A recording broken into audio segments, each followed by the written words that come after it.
నమస్తే, welcome to our channel. నేను సౌజన్య. ఉండి నియోజకవర్గం నుంచి పోటీ చేసినటువంటి రఘురామకృష్ణరాజు గారు గెలుస్తారు. గెలిచిన తర్వాత ఆయన స్పీకర్గా అసెంబ్లీలో ఉంటే ఆ స్థానంలో ఉన్నప్పుడు జగన్మోహన్ రెడ్డి అధ్యక్ష అని త్రిబులార్ని పిలవాలి అని చెప్పని చాలామంది ఆంధ్ర ప్రజలు కోరుకుంటూ ఉంటున్నారు. ఇది జరగాలి, మేము చూడాలి అని. కానీ ఆయన స్పీకర్గా కంటే మినిస్ట్రీలోకి వెళ్ళేటువంటి అవకాశం ఉందని కూడా ఇప్పుడు వార్తలు వినిపిస్తూ ఉన్నాయి. అసలు ఇందుకే ఆయన స్పీకర్ అవుతారా, మినిస్టర్ అవుతారా, అసలు ఏం వరించేటువంటి అవకాశం ఉంది త్రిబులార్కి? మరి అంశానికి సంబంధించి వారి విశ్లేషణను మనతో పంచుకోవడానికి ఈరోజు మనతో పాటు ఉన్నారు senior journalist, senior political analyst CS Rao గారు ఉన్నారు. వారితో మాట్లాడదాం. నమస్తే రావు గారు. నమస్తే. రఘురామకృష్ణరాజు గారు గెలిచిన తర్వాత ప్రజలందరూ కూడా నన్ను స్పీకర్గా చూడాలనుకుంటున్నారు అని ఆయన ఒక వీడియోలో చెప్పడం జరిగింది. దానికి అనుగుణంగా చాలామంది ప్రజలు అవును ఆయన స్పీకర్ అవ్వాలి, స్పీకర్ అయిన తర్వాత జగన్మోహన్ రెడ్డి అధ్యక్ష అని త్రిబులార్ని ఉద్దేశించి పిలవాలి అని కూడా ఈ సినిమా మేము చూడాలనుకుంటున్నాం అని కూడా చాలా మీమ్స్ కూడా వచ్చాయి. సో ఇందుకు ఇప్పుడు రఘురామకృష్ణరాజు గారు స్పీకర్ అయ్యేటువంటి అవకాశం ఉందా, లేకపోతే ఆయనకి మినిస్ట్రీ ఇచ్చేటువంటి అవకాశం కూడా ఉంది అని కూడా వార్తలు వినిపిస్తున్నాయి. సో రెండిట్లో అసలు ఏం జరిగేటువంటి అవకాశం ఉంది? అసలు ఆయన చంద్రబాబు గారి క్యాబినెట్లో ఉంటారా అంటే మీరు ఏమంటారు? మీ విశ్లేషణ ఏంటి? ఇప్పుడు మొత్తం కౌంటింగ్ కూడా అయిపోయింది, రిజల్ట్ వచ్చేసింది. అవును, భారీ మెజారిటీ తోటి తెలుగుదేశం పార్టీ కూటమి గెలిచింది. కేవలం 11 ఎమ్మెల్యేలతోటి పరిమితమైంది వైఎస్ఆర్ కాంగ్రెస్ పార్టీ. వీటన్నిటికన్నా కూడా రఘురామకృష్ణరాజుకి ఏ పదవి ఇవ్వబోతున్నారు, మినిస్ట్రీ ఏమి ఇవ్వబోతున్నారు, లేదా స్పీకర్ ఇవ్వబోతున్నారా, దీని మీద ఎక్కువ చర్చ జరుగుతుంది. ఇప్పుడు అందరి ఫోకస్ రఘురామకృష్ణరాజు మీద ఉంది. ఎందుకు రఘురామకృష్ణరాజు మీద ఉంది? ఇంతమంది ఎమ్మెల్యేలు ఉన్నారు కదా, 164 మంది ఎమ్మెల్యేలు ఉంటే ఒక రఘురామకృష్ణరాజు గురించి ఎందుకు అనేక సందర్భాల్లో చర్చించుకోవాల్సి వస్తుంది, లేదంటే సోషల్ మీడియాలో ఆయన గురించి సెర్చ్ చేసుకునేటువంటి పరిస్థితి వస్తుంది అని అంటే ఆయన చేసినటువంటి పోరాటం జగన్మోహన్ రెడ్డి మీద మరువలేనిది. రచ్చబండ అనేటువంటి ఒక కార్యక్రమం ద్వారా సోషల్ మీడియాలో ఆయన నిర్విరామ పోరాటం చేశారు. ఆ పోరాటం చేసినటువంటి రోజుల్లో జగన్మోహన్ రెడ్డిని వ్యతిరేకిస్తూ లేదా జగన్మోహన్ రెడ్డి పరిపాలన అభ్యంతరం పెడుతూ మాట్లాడటానికి కూడా ధైర్యం చేయలేనటువంటి పరిస్థితుల్లో రఘురామకృష్ణరాజు రచ్చబండి అనేటువంటి ఒక షో ద్వారా ఎప్పటికప్పుడు జగన్మోహన్ రెడ్డి అమలు చేస్తున్నటువంటి ప్రజా వ్యతిరేక విధానాలు ఏవైతే ఉన్నాయో వాటిని ప్రజల దృష్టికి తీసుకొస్తూ ఒక ప్రతిపక్షంగా ఆయన రోల్ పోషించారు.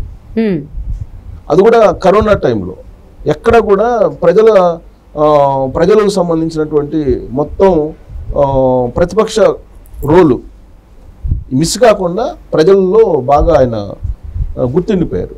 సో అందుకే ఆయన మీద ఇప్పుడు కాన్సన్ట్రేషన్ ఎక్కువైంది. ఒకటి. రెండు ఏంటంటే జగన్మోహన్ రెడ్డి ఆయన చేస్తున్నటువంటి ప్రచారాన్ని, ఆయన అభ్యంతరం పెడుతున్న అంశాలని తట్టుకోలేక నిజమైనటువంటి ప్రతిపక్షంగా ఇప్పుడు రఘురామకృష్ణరాజు ఉన్నాడు. అసలు ప్రతిపక్షం తెలుగుదేశం పార్టీ ఉన్నప్పటికీ కూడా ఈయన పబ్లిక్లో ఎక్కువ డ్యామేజ్ చేస్తున్నారు అనేటువంటి ఫీలింగ్ తోటి సిఐడి పోలీసులను పెట్టించి హైదరాబాద్ నుంచి తీసుకెళ్లి రఘురామకృష్ణరాజుని ఏ విధంగా 3rd డిగ్రీ ప్లే చేశారో అతని మీద అందరికీ తెలిసిందే. లోక్సభ స్పీకర్కి కూడా ఆయన కంప్లైంట్ చేశారు, 3rd డిగ్రీ ప్రయోగించింది, ఆయన కాళ్ళన్నీ బద్దలుగా పగలగొట్టారు. సో ఇవన్నీ జరిగినటువంటి సంఘటనలు అందరికీ ప్రజలకు గుర్తుంది. అక్కడి నుంచే జగన్మోహన్ రెడ్డి ఏ విధంగా పోలీసులను ఉపయోగించి దాష్టిక్యాలను ఆంధ్రప్రదేశ్లో చేస్తున్నారనేది బాగా ఫ్లేవర్ అయింది. సో దాంతో రఘురామకృష్ణరాజు ఒక హీరో అయిపోయారు జగన్మోహన్ రెడ్డిని వ్యతిరేకించేటువంటి వాళ్లకు. అక్కడి నుంచి ఆయన ఇంకా ఊపందుకుంది. ఆ ఎపిసోడ్ తర్వాత ఆయన ఇంకా కసిగా జగన్మోహన్ రెడ్డి విధానాల మీద, ప్రజా వ్యతిరేక విధానాల మీద పోరాటం మరింత ఉధృతం చేశారు. ఆ క్రమంలో ఆయన ఆయన ఎంత భయపించి ఆయన నోరు మూపించాలనుకున్నారో అంతకన్నా ఎక్కువగా ఆయన పోరాటం చేశారు. న్యాయ పోరాటం కూడా చేశారు జగన్మోహన్ రెడ్డి మీద. సో దాంతో ఆయనకి స్పెషల్ ఐడెంటిఫికేషన్ వచ్చినటువంటి క్రమంలో అసలు రఘురామకృష్ణరాజుని అసలు ఢిల్లీలో లేకుండా చేయాలి అనేది జగన్మోహన్ రెడ్డి యొక్క లక్ష్యం. దానికోసం ఆయనకు ఉన్నటువంటి లాబింగ్ కానీ, ఆయనకి కేంద్రంలో ఉండేటువంటి పరిచయాలు కానీ వాటితోటి ఆయనకి నర్సాపురం టికెట్ కూడా లేకుండా చేశారు అనేది ప్రజల్లోకి వెళ్ళిపోయింది. సరే, ఎటకేలకు ఉండి నుంచి తెలుగుదేశం పార్టీ నుంచి ఆయన ఎమ్మెల్యేగా భారీ మెజార్టీతో గెలిచారు.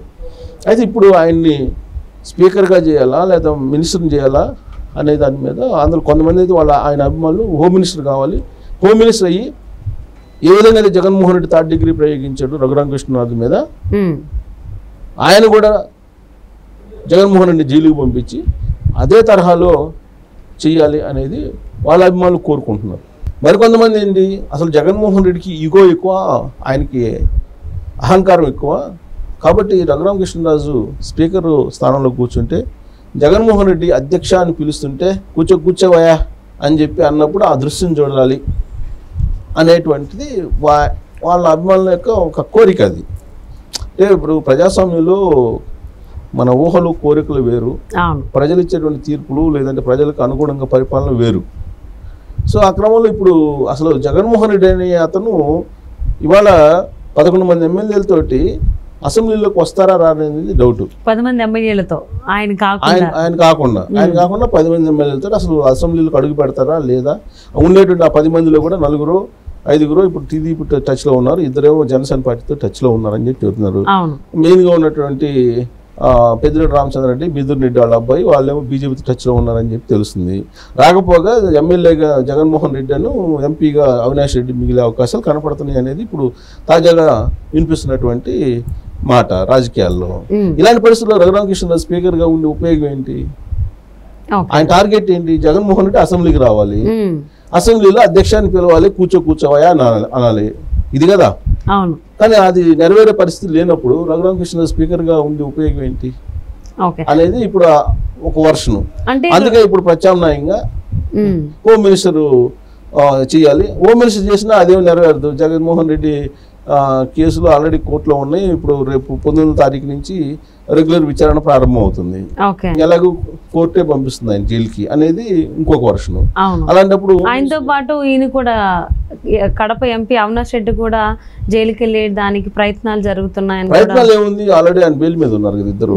ప్రయత్నాలు చేయవసరం ప్రత్యేకంగా కోర్టులు అంటే ఇన్ని రోజులు బయట ఉన్నారు కదా మేనేజ్ చేసి, చట్టం తన పని తాను చేసుకొని పోయేలాగా అడ్డుపడకుండా ఉంటే వాళ్ళే జైలుకి వెళ్ళిపోతారు ఆటోమేటిక్. ఎవరు దాన్ని ఏమి ప్రెజర్ చేసి జైల్లో పంపిస్తుంది సంవత్సరాలే. సో ఇలాంటి పరిస్థితుల్లో అసలు రఘురామకృష్ణరాజు హోమ్ మినిస్టర్గా ఉండాల్సిన అవసరం ఏంది అనేది ఇంకొక వర్షం వినిపిస్తుంది. ఇలాంటి పరిస్థితుల్లో కొత్తది ఇప్పుడు బయటకు వచ్చింది. ఏం బయటకు వచ్చిందంటే అసలు తిరుమల తిరుపతి దేవస్థానానికి సంబంధించినటువంటి చైర్మన్ పదవి అనేది కీలకం. దాన్ని ఎవరైనా కోరుకుంటూ ఉంటారు. గతంలో కనుమూరి బాబురాజు కాంగ్రెస్ పార్టీ హయాంలో ఆయన చైర్మన్గా చేసినప్పుడు చాలా బాగా చేశారు అనేటువంటి పేరు ఉంది. పైగా రాజుల సామాజిక వర్గం క్షత్రియ సామాజిక వర్గానికి సంబంధించి వాళ్ళైతే కొంచెం బాగా ఈ దైవభక్తి దీంతో చేస్తారు అనేటువంటి ఒక టాక్ అయితే ఉంది. సో ఆ క్రమంలో అప్పుడు కనుమూరి బాబురాజు అద్భుతంగా చేశారు అనేటువంటి ఉద్దేశంతో ఇప్పుడు రఘురామకృష్ణరాజుకి అసలు తిరుమల తిరుపతి దేవస్థానం చైర్మన్గా చేస్తే ఎలా ఉంటుంది అనేది ఒక ఇప్పుడు కొత్తగా అభిమానుల నుంచి వస్తున్నటువంటి మరొక వర్షన్. ఓకే, అంటే ఇంతకు ముందులాగా జగన్మోహన్ రెడ్డి ఛాన్స్ ఉండి కూడా అసెంబ్లీలో లేకుండా పాదయాత్ర అని చెప్పని అదని బయట ఎలా తిరిగారు, ఇప్పుడు కూడా అదే కంటిన్యూ చేస్తారు కాబట్టి ఇంకా త్రిపులర్ గారు స్పీకర్ అయినా పెద్ద ఉపయోగం ఉండదని. సో అందుకని ఇప్పుడేంటి, ఇప్పుడు తిరుమల తిరుపతి దేవస్థానానికి ప్రపంచంలో ఉండే అందరూ ప్రముఖులందరూ వస్తుంటారు. వాళ్ళతోటి పరిచయాలు ఇవన్నీ కూడా ఆల్రెడీ రఘురామకృష్ణరాజుకి ఢిల్లీ వాళ్ళంతా పరిచయాలు ఉన్నాయి. ఇప్పుడు జగన్మోహన్ రెడ్డి ఏం చేస్తున్నాడు, ఈవో ధర్మారెడ్డిని పెట్టుకొని మొత్తం కథ నడిపిస్తున్నారు. అలాగే రఘురామకృష్ణరాజుని తిరుమల తిరుపతి దేవస్థానం చైర్మన్ చేస్తే అక్కడ వచ్చేటువంటి వాళ్ళకి హాస్పిటాలిటీ కానీ ఇవన్నీ వీటిలో క్షత్రియ సామాజిక వర్గం టాప్లో ఉంటుంది. మనం అందరూ చెప్తూ ఉంటారు, వాళ్ళు మామూలుగా ఉండదు, వాళ్ళ హాస్పిటాలిటీ అని చెప్తుంటారు. అలాగే తిరుమల తిరుపతి దేవస్థానం ఇప్పుడు మొత్తం ప్రక్షాళన చేయాలి, అక్కడంతా మొత్తం గందరగోళం అయిపోయింది అనేటువంటి క్రమంలో ఆయనకు ఆ బాధ్యతలు అప్పచెప్తే ఎలా ఉంటుంది అనేటువంటి పరిస్థితుల్లో నాగబాబుని తీసుకోమని చెప్పి ఏదో ప్రపోజల్ వచ్చిందని చెప్పి సోషల్ మీడియాలో ఇప్పుడు తాజాగా వైరల్ అవుతుంది.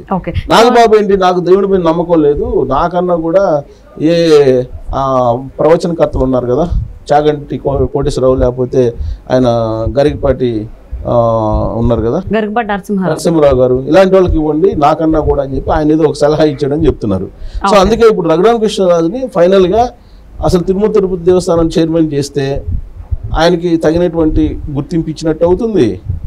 ప్లస్ దాని ప్రక్షాళన జగన్మోహన్ రెడ్డి అక్కడ ఏ విధంగా అరాచకాలు చేశారో వాటన్నిటినీ మొత్తం.